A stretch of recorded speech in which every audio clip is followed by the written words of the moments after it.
ওই group C ও D কর্মচারীদের 1 April থেকে 2025 1 এপ্রিল থেকে মাসে যতক্ষণ পর্যন্ত কোনো সিদ্ধান্ত না হচ্ছে যথাক্রমে গ্রুপ সি 25,000 এবং গ্রুপ ডি 20,000 টাকা করে অনুদান দেওয়া হবে। ক্লিয়ার হয়েছে? ওরা এপ্রিল থেকে মনে হয় মাইনেটা পাচ্ছিল না, আমরা 1 এপ্রিল থেকে, তার মানে ওরা এখন মের মাইনেটা পেয়ে যাবে। এখন টাকাটা, এটা আজকে যেহেতু ক্যাবিনেট হয়ে গেল, টাকাটা দেওয়া শুরু হবে। কেউ কেউ হয়তো বলবে দরকার নেই, এটা তার একান্ত স্বাধীনতা, স্বাধীন মতামত, এ ব্যাপারে আমাদের কিছু বলার নেই। বাট আমরা ভেবেছি এবং ভেবে আজকে এই সিদ্ধান্তটা পলিসি করে নেওয়া হয়েছে। এর আগেও আপনারা জানেন যে সিএস যখন তাদের মিট করছিল তখন আমি বলেছিলাম সেটাকে আজকে থেকে কার্যকরী করা হলো। বেঙ্গল জব স্টাডি ইউটিউব চ্যানেলে আপনাদের সকলকে জানাই স্বাগতম। আজ এক্ষুনি মাত্র পাওয়া খবর অনুসারে রাজ্য কেন্দ্র সরকারের তরফ থেকে উঠে এলো আজকের বাছাই করা 20টি তরতাজা ব্রেকিং নিউজ। শুরুতে হেডলাইন, তারপরে বিস্তারিত খবর। চেষ্টা করে গুরুত্ব হারিয়েছেন অনুব্রত। বীরভূমের সাংগঠনিক রদবদলের পরে বার কোর কমিটির বৈঠক। তারই মাঝে বিরাট বড় খবর, চিকেন নেক ছাড়াই কলকাতার সঙ্গে উত্তর পূর্ব জুড়তে বড় ছক ভারতের। বোতলবন্দি হবে কি এবার বাংলাদেশ? বিরাট কাণ্ড। এবার মোদির হুঙ্কার, মাথায় হাত বাংলাদেশের। আর এর মাঝে আপডেট, অপারেশন সিঁদুরের সাফল্য, ব্রহ্মাস্ত্র কিনতে চাইছে 13টি দেশ, কেন বেচতে পারছে না ভারত? এবার অপারেশন সিঁদুর সাফল্যের পরই বিরাট বড় খবর সামনে। বিশ্বের সবচেয়ে শক্তিশালী ক্ষেপণাস্ত্র আছে কোন দেশে, তার দামই বা কত, জানলে আপনিও চমকে যাবেন। আর তার মাঝেই বিরাট বড় খবর, বৃষ্টির জেরে ভেস্তে গেল বেঙ্গালুরু কলকাতার আইপিএল ম্যাচ। প্লে অফে সব আশা শেষ রাহানেদের, বিরাট কাণ্ড। আর অপরদিকে বাংলাদেশের বিরুদ্ধে বিরাট পদক্ষেপ কেন্দ্রের, একগুচ্ছ পণ্য ভারতে আমদানিতে বিধিনিষেধ জারি। আর তার সাথেই খবর, নতুন 20 টাকার নোট বাজারে আসছে, কি পরিবর্তন? পুরনো নোট চলবে তো? বিরাট আপডেট দিল এবার আরবিআই। আর থাকছে আরো কয়েকটি বিরাট গুরুত্বপূর্ণ সংবাদ। সমস্ত খবরগুলো জানতে অবশ্যই খবরটি প্রথম থেকে শেষ পর্যন্ত দেখুন। ভারতের পিঠে চেপে বছরে প্রায় 157 কোটি ডলারের ব্যবসা, সব বন্ধ। শেষ রাতে ওস্তাদের মার খেয়ে কি বলছে এবার বাংলাদেশ? তোলপাড় গোটা বাংলা।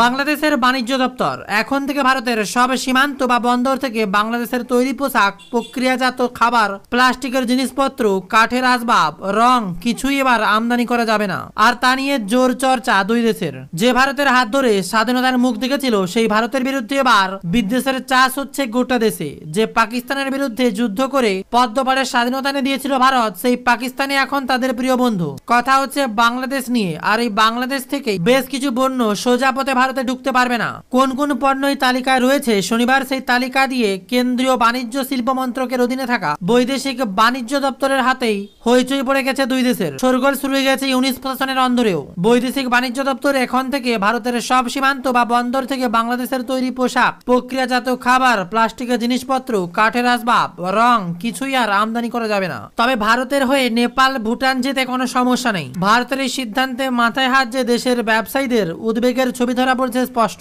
একের পর এক প্রথম সারির সংবাদ মাধ্যম থেকে জানা গিয়েছে ইতিমধ্যে সিঁদুরে মেঘ দেখতে শুরু করে দিয়েছে বাংলাদেশের রপ্তানিকারকরা। তারা স্পষ্টই বলছেন ভারতের এই বিধিনিষেধ দেশের রপ্তানির ক্ষেত্রে মারাত্মক ক্ষতিগ্রস্ত হবে। 2023-24 অর্থবর্ষে বাংলাদেশ থেকে ভারতের প্রায় 157 কোটি ডলারের জিনিসপত্র এসেছিল। এই সব কিছুর মধ্যে এবার রেডিমেড পোশাক, প্রক্রিয়াজাত খাদ্যদ্রব্যই বেশি ছিল। তাতে যদি কোপ পড়ে যায় তাহলে ব্যবসায় যে কোপ পড়বে তা বলাই বাহুল্য। অনেকেই বলছেন বাংলাদেশ থেকে ভারতের স্থলপথে বাণিজ্য করা অনেকটাই সহজ, জিনিস আদান প্রদান অনেক কম লাগে, কিন্তু অন্য ক্ষেত্রে তা লাগে না। তবে ক্ষেত্রে মনে রাখা ভালো, গত 15 এপ্রিল বাংলাদেশের জাতীয় রাজস্ব বোর্ড স্থলপথে ভারত থেকে সুতা আমদানি নিষিদ্ধ করে। এবার ভারতের নতুন সিদ্ধান্তে জোরদার চাপানুতর সেই দেশে। সে দেশের বাণিজ্য সচিব মো মাহাব্বুর রহমান প্রথম আলোকে বলেছেন, বিচ্ছিন্নতা বাড়লে দুদেশের বাণিজ্যে ক্ষতিগ্রস্ত হতে পারে। আমরা এ নিয়ে ভারতের সঙ্গে দর কষাকষি করব। চাপানুতর শুরু করেছে এবার তা নিয়ে রাজনৈতিক মহলও। এদিকে অমিত শাহ আবারও উস্কে দিচ্ছেন বিরাট বার্তা, পাকিস্তানের 100 কিমি ভেতরে ঢুকে প্রত্যাঘাত।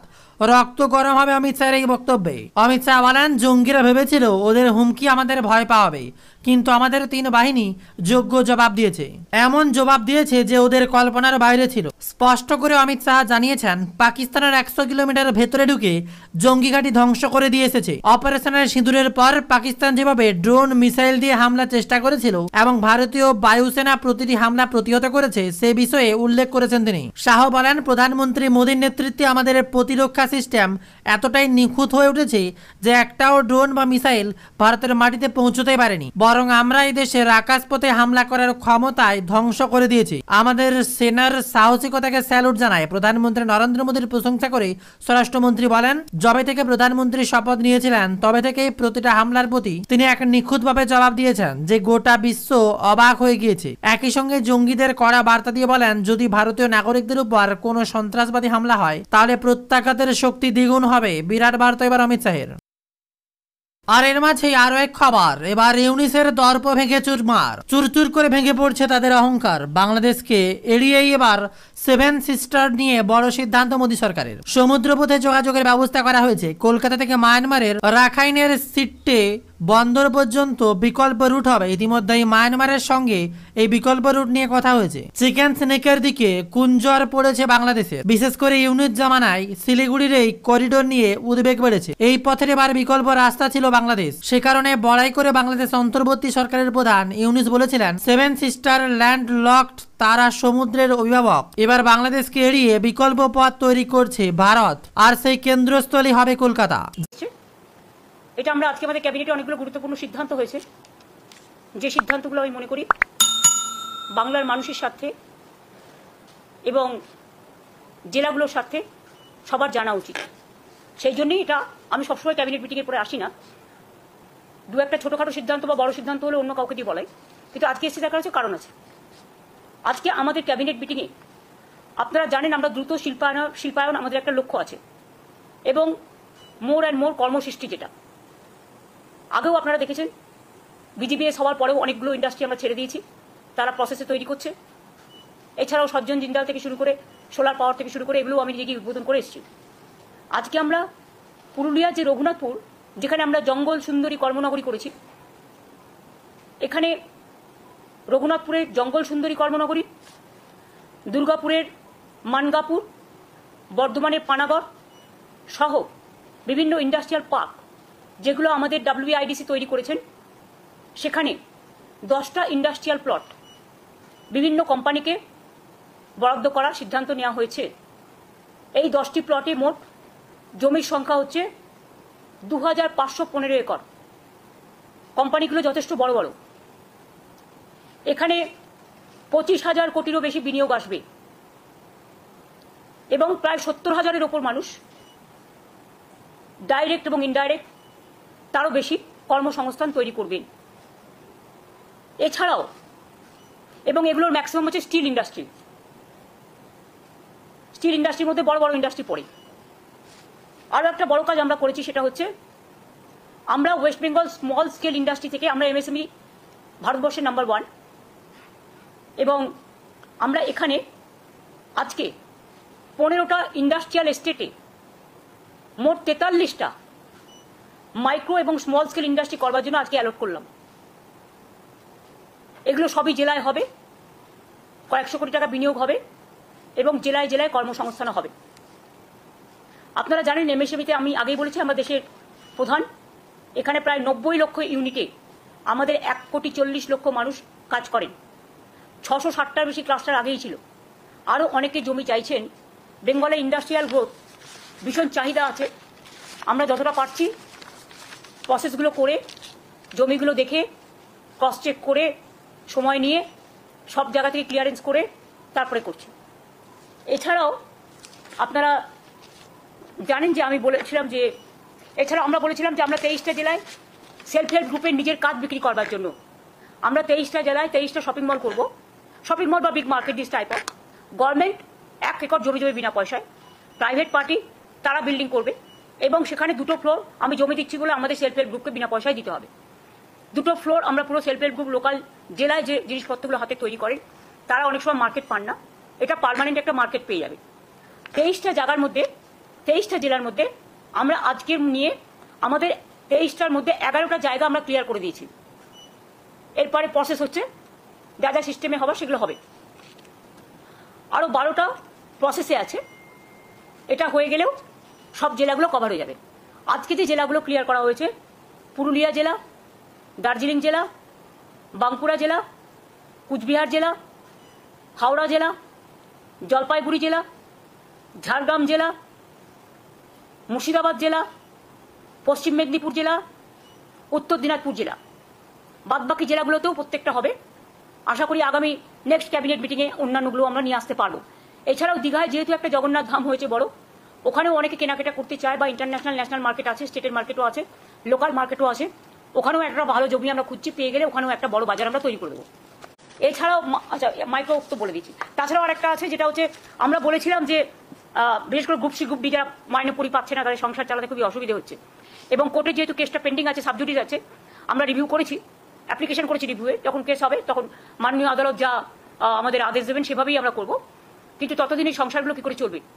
তাই আমরা যে সিদ্ধান্ত আপনাদের জানিয়েছিলাম একটা মিটিংয়ে, যে আমরা গ্রুপ সিকে আমরা এর জন্য একটা স্কিম তৈরি করেছি। কারণ এখানে তো কথায় কথায় পিল খায় সব, পিল খেয়ে মানুষকে কিল দেয়, বাংলায় ওয়ার্ড, আমি ইংরেজি ওয়ার্ড বলছি না। খেতে দেওয়ার ক্ষমতা নেই, কিল মারার গোসাই প্রবাদ। কাজে গ্রুপ সি ও ডিদের জন্য বেতন অনিবার্য পরিস্থিতিতে কোর্টের অর্ডার অনুযায়ী বন্ধ হয়ে যাওয়ায় তাদের সংসারগুলো অনেক প্রবলেমের মধ্যে আছে। তাই আজকে রাজ্য মন্ত্রিসভার অনুমতিক্রমে ওয়েস্ট বেঙ্গল লেবার ডিপার্টমেন্টের আন্ডারে West Bengal livelihood and social security interim স্কিমের নামে একটি স্কিম আমরা তৈরি করেছি। এর মাধ্যমে সিদ্ধান্ত হলো যে ওই গ্রুপ সি ও ডি কর্মচারীদের 1 এপ্রিল থেকে 2025 1 এপ্রিল থেকে মাসে যতক্ষণ পর্যন্ত কোনো সিদ্ধান্ত না হচ্ছে, যথাক্রমে গ্রুপ সি 25,000 এবং গ্রুপ ডি 20,000 টাকা করে অনুদান দেওয়া হবে। ক্লিয়ার হয়েছে? ওরা এপ্রিল থেকে মনে হয় মাইনেটা পাচ্ছিল না, আমরা 1 এপ্রিল থেকে, তার মানে ওরা এখন মেয়ের মাইনেটা পেয়ে যাবে।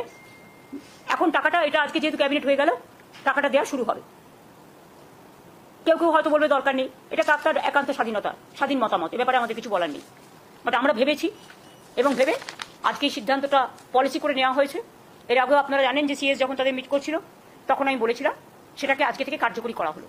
জানা গিয়েছে চিকেন স্নেকের বিকল্প হিসেবে মায়ানমারের সড়ক পথ ব্যবহার করে 7 সিস্টার্স বা উত্তর পূর্বের সঙ্গে সংযোগকারী ট্রানজিট রুট তৈরি করা হবে। ইতিমধ্যেই কেন্দ্র ব্লুপ্রিন্ট তৈরি করে ফেলেছে। তবে কোথা দিয়ে তৈরি হবে বিকল্প রুট? ইন্ডিয়ান এক্সপ্রেসের প্রতিবেদন অনুযায়ী শিলং থেকে অসমের শিলচর পর্যন্ত 4 লেনের জাতীয় সড়কের প্রস্তাব দেওয়া হয়েছে। 167 কিলোমিটারের জাতীয় সড়ক জুড়বে মায়ানমারের সীমান্তের কাছেই অবস্থিত 5 গ্রামকেও। National highway and infrastructure development corporation লিমিটেডের রাস্তা তৈরির দায়িত্বে থাকবে। অন্যদিকে সমুদ্রপথেও যোগাযোগের ব্যবস্থা করা হয়েছে। কলকাতা থেকে মায়ানমারের রাখাইনসের সিট্টে বন্দর পর্যন্ত বিকল্প রুট হবে। ইতিমধ্যে মায়ানমারের সঙ্গে এই বিকল্প রুট নিয়ে কথা হয়েছে। বিকল্প রুট একবার তৈরি হয়ে গেলে 8.5 ঘন্টার রাস্তা 5 ঘন্টা অতিক্রম করা যাবে। আর অপরদিকে আরো এক বিশ্ব কাঁপানো খবর, তৃতীয় ধাপে এসে মিস 101তম স্যাটেলাইট লঞ্চে খারাপ খবর শোনালো ইসরো।